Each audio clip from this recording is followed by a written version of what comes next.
Et bonjour à tous et bienvenue sur Vision Crypto en ce 14 février 2025 avec une map qui est plutôt mitigée ce matin. On n'a pas eu une grosse continuation haussière comme nous aurions voulu voir aujourd'hui. On va aller voir comme d'habitude ce que nous a fait BTC, les données analytiques et les news. Vous allez voir, c'est une quotidienne qui va être normalement relativement rapide parce qu'il ne s'est pas passé grand chose depuis hier. Et vous allez voir surtout, pour la première fois depuis pas mal de temps, on va avoir des news qui ne sont pas forcément bullish. Allez, c'est parti. Familiar, you're familiar. So if you don't know by now, then you should probably get familiar.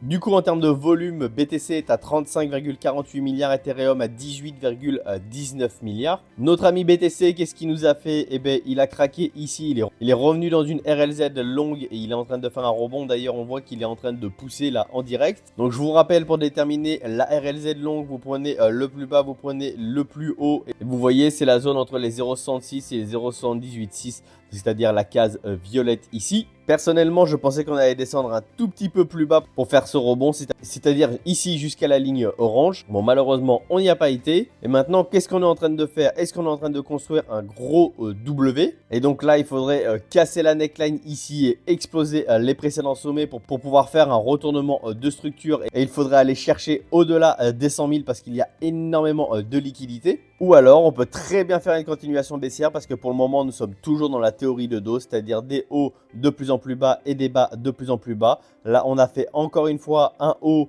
plus bas que le précédent. On pourrait très bien faire un bas plus bas que le précédent, sachant qu'il y a de la liquidité au niveau des 93 000. On peut aller la voir tout de suite, regardez. Il y a énormément de liquidité ici au niveau des 98 000, quasiment 99 000. Il y a énormément de liquidité à venir récupérer. Mais vous voyez, il y a aussi de la liquidité juste en dessous des 94 000, ici aux 93 993 800. Et ensuite, ça sera de la liquidité au niveau des 91 000.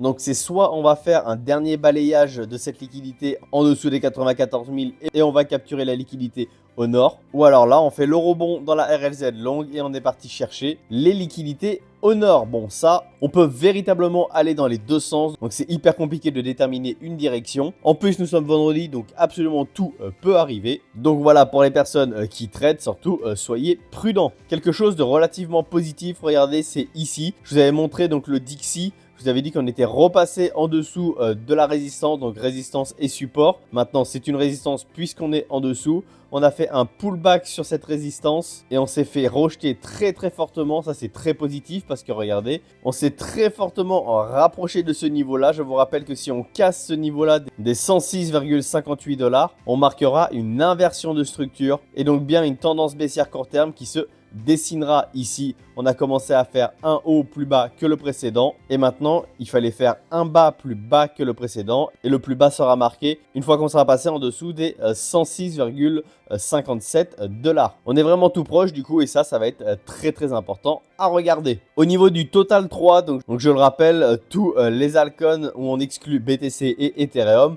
et bien c'est l'inverse, on fait des hauts de plus en plus hauts et on fait des bas de plus en plus hauts. Donc ça c'est relativement positif. Et on a toujours la BTC dominance où on attend, enfin où j'attends personnellement qu'on revienne dans cette RLZ longue. Donc j'attends encore une diminution, une chute de la BTC dominance. Voilà pour les graphes. Donc pour la liquidité, donc vous l'avez vu, beaucoup de liquidité au nord ici. Et on pourrait juste faire une petite mèche rapide pour récupérer celle du sud. Donc là, on est quand même cloisonné entre deux poches de liquidité. Donc laquelle sera capturée le premier, ça, seul l'avenir nous le dira. Au niveau des liquidations ces dernières 24 heures, on est à 176 millions en totalité. Et ce sont les longs qui se sont fait avoir avec 117 millions de longues liquidées contre 58 millions de shorts. Donc on a quand même des liquidations qui sont relativement faibles. Sur la heatmap, il n'y a rien de particulier. Il n'y a pas forcément de gros shorters, il n'y a pas forcément de longues. Donc là, il n'y a rien à dire. Donc ce qui est important à noter quand même, c'est que sur les ETF Bitcoin, il y a encore des sorties. Donc là, depuis le 10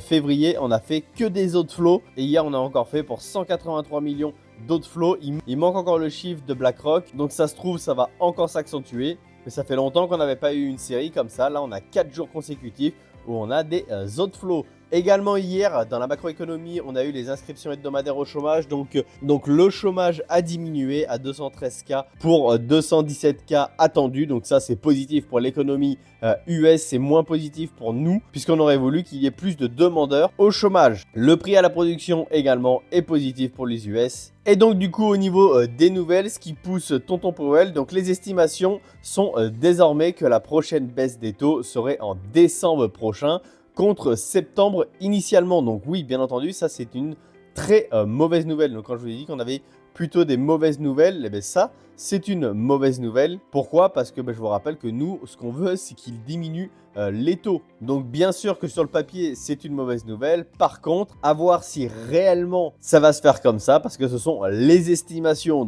Donc bien entendu, comme d'habitude, ce n'est que de la spéculation. Est-ce que ça va être vraiment le cas? Je vous rappelle que Donald Trump, lui, veut forcer un petit peu les choses pour baisser les taux. Donc voilà, bien entendu, il faut faire attention à ce genre de nouvelles. Ensuite, tant qu'on y est, les mauvaises nouvelles, CZ de Binance considère à révéler le nom et une photo de son chien et même interagir avec quelques memcoins sur la BNB Chain. Donc en gros, est-ce que CZ va faire un memcoin de son chien? Si ça va bien jusqu'au bout, et bien encore une fois, je trouve que c'est une très mauvaise nouvelle pour notre écosystème, surtout venant de personnages comme CZ. Donc voilà, au même titre que le memcoin Trump et le memcoin Melania, je trouve que c'est une très mauvaise chose. Ça donne une mauvaise image à notre secteur. Et encore que Trump fasse ce genre de choses, bon, c'est pas quelqu'un dans le domaine de la crypto-monnaie, mais que CZ fasse ça, je trouve que c'est encore pire que Donald Trump parce que lui, il est vraiment dans le côté technologique, il est vraiment du côté de l'écosystème crypto. Et donc pour moi, je trouve ça vraiment pas sérieux. Donc bon, on verra bien ce qu'il en est.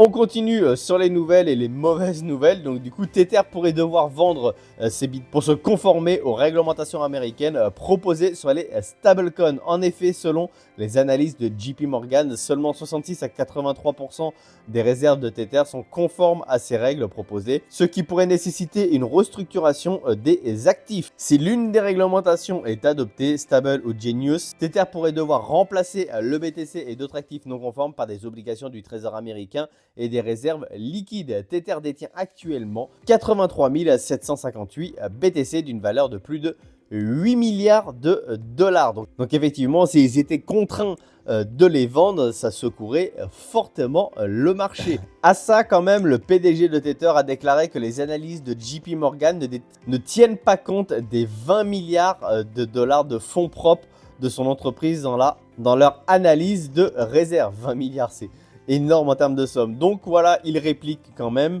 Et donc encore une fois, il faut prendre ces nouvelles avec des pincettes. Rien n'est fait pour le moment. Voilà, la vague de mauvaises nouvelles entre guillemets est passée. Maintenant, les bonnes nouvelles. Donc le gouverneur de la Fed, Christopher Waller, estime que les banques et les institutions non bancaires devraient être autorisées à émettre des stablecoins. Il les considère comme une innovation importante pour l'écosystème crypto, susceptible d'améliorer les paiements de détail et les paiements transfrontaliers. De toute façon, je pense que l'avenir des stablecoins est plutôt radieux. Si tout le monde se met dessus, ce n'est pas pour rien. Je vous rappelle qu'il y a même PayPal qui est dessus, les stablecoins. Et ça va quand même dans le sens d'une bonne réglementation au niveau des stablecoins et une adoption dans le monde de façon générale. Également, Mastercard. Mastercard a tokenisé 30% de ses transactions en 2024 et reconnaît le potentiel des stablecoins à perturber la finance traditionnelle. Effectivement, je pense que les stablecoins, ça va bouger un petit peu la finance traditionnelle. Dans un dépôt auprès de la SEC, la société déclare avoir réalisé des développements significatifs vers son objectif, innover l'écosystème des paiements, notamment via les transactions tokenisées et la création de solutions pour débloquer des modèles commerciaux basés sur la blockchain. Grâce à une approche fondée sur des principes, nous nous concentrons sur le soutien des écosystèmes blockchain et des monnaies numériques. Donc on a quand même Mastercard qui soutient l'écosystème crypto. Donc c'est pas rien du tout. Mastercard déclarait travailler avec une gamme de lecteurs de crypto pour permettre aux consommateurs d'acheter des crypto-monnaies sur les cartes et de dépenser les soldes là où Mastercard est accepté. Mastercard a reconnu que les stablecoins et les autres crypto-monnaies sont en train de devenir des concurrents dans le secteur des paiements. Et ça, c'est bien vrai. Aussi, on a besoin de personnes comme Visa ou Mastercard pour de l'adoption de masse. Ça va être extrêmement important. Et ces mastodontes sont en train de se ranger du côté également des crypto-monnaies et de l'innovation. Et ça, c'est plutôt très positif. Voilà la team, c'était tout pour cette quotidienne. Vraiment, ça va être important aujourd'hui. On va voir ce qui se passe. Pour être honnête, je n'arrive pas à déterminer au niveau du marché si BTC va plutôt pumper pour aller chercher la liquidité au niveau des 100 000 ou s'il va d'abord finir de capturer la liquidité au sud. Bien entendu, il peut y avoir des nouvelles macroéconomies qui nous fassent fluctuer le marché de façon très volatile. En plus, nous sommes vendredi, donc possiblement, ça peut swinger un peu. On verra ça du coup dans la quotidienne de demain. Encore une fois, pour les personnes qui ne sont pas abonnées, n'hésitez pas à cliquer sur le bouton abonné, ça permet de soutenir la chaîne. Et je vous laisse là-dessus, passez une excellente journée et surtout, restez curieux. Ciao!